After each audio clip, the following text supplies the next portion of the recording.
নমস্কার বন্ধুরা, কেমন আছো সবাই? আজ আমাদের মনটা একটু বেশিই খারাপ, কারণ আমাদের মিঠি সোনা অনেক দিন আমাদের বাড়িতে এসেছিল, প্রায় 3.5 মাস পর আজকে মেজদিভাই আবার শ্বশুর বাড়ি চলে যাচ্ছে। আমাদের বাড়িটা এমনিতেই একটু ফাঁকা ফাঁকা, লোক সংখ্যা কম, কিন্তু মেজদিভাই মিঠি সোনা ছিল বলে কত লোক আসা যাওয়া রোজ লেগেই থাকতো। কেউ না কেউ ওকে রোজই দেখতে আসতো, একদম হই হই করে মেতে উঠেছিল বাড়িটা। মেজদিভাইও অনেক কান্না করছে আর আমাদেরও মনটা অনেক খারাপ হচ্ছে। জেঠমা ওইদিকে কান্না করছে, কারণ বাড়িটা একবারই ফাঁকা হয়ে যাবে। ভাগনা আসতো, জামাইবাবু আসতো, মেজদিভাইকে বলছি চুপ করো, কিন্তু সত্যি করে এই একটা এমন মুহূর্ত না, সবার কিন্তু এই মুহূর্তটা অনেক কষ্ট হয়। কারণ মেয়েরা বিয়ের পর সাধারণত 3 মাস 4 মাস কোনোদিনই আর শ্বশুর বাড়িতে থাকে না, এই বাপের বাড়িতে থাকে না, কিন্তু এই বাচ্চা হওয়ার সময় একমাত্র 3 মাস 4 মাস করে থাকা হয়, কেউ কেউ তারও বেশিও থাকে।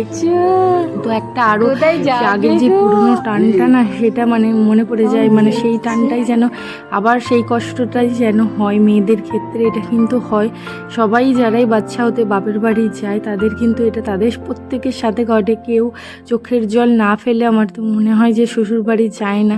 তো মেজদিভাইও ওখানে খুব কান্নাকাটি করছিল, দেখে জেঠুমাও কাঁদছিল আর আমাদেরও মিঠি শোনার জন্য অনেক মন খারাপ করছিল, কারণ রোজ একদম বাড়িটা হই হই করতো। মিঠি সোনাকে সবসময় কোলে নেওয়া, কান্না, আনন্দ, হাসি।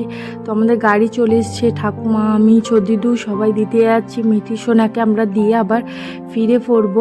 মেয়ে ওর পিসুমণিকে একদমই ছাড়েনি, এদিকে গাড়ি পেয়ে খুব আনন্দও হয়েছে। তারপরে আমরা চলে গিয়েছিলাম মিঠিদের বাড়িতে। ওদের বাড়ি তো আলো হয়ে গেছে, বাচ্চা আসা মানে একটা ঘর কতই আলো হয়ে যায়।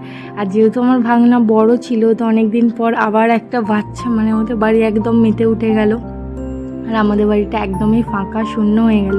তারপর ওদের মা শীতলাকে প্রথমে প্রণাম করিয়ে শীতলার কাছে শুয়ে মিঠি সোনা গিয়েই ঠাম্মুর কাছে চলে গেছে। আর ওখানে গিয়ে যেন কি সুন্দর খেলাও করছিল, সোফাতে শুয়ে একা একাই নিজে কিলবিল কিলবিল করছে, খেলা করছে। আসলে মানুষ নিজের বাড়ির প্রতি দেখবে একটা আলাদা কিন্তু টান, সেটা কিন্তু মিঠি সোনাও দেখছিলাম করছিল। তারপর ওখানে গিয়ে অনেক কিছুই জামাইবাবুরা আগে থেকে আয়োজন করে রেখেছিল। আমরা আবার খাওয়া দাওয়া সব কিছু করে বাড়ি আসার সময় আবার মিঠি সোনাকে একটু আদর করে দাদার কোলে দেখো কেমন ঘুমিয়ে গেছে মিঠি সোনা।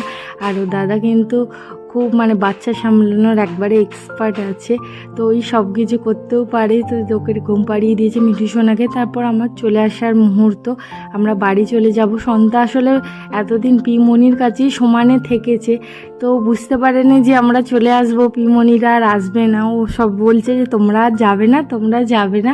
সন্ধ্যারও ভীষণ মন খারাপ হচ্ছিল। ভিডিও কেমন লাগলো জানিও।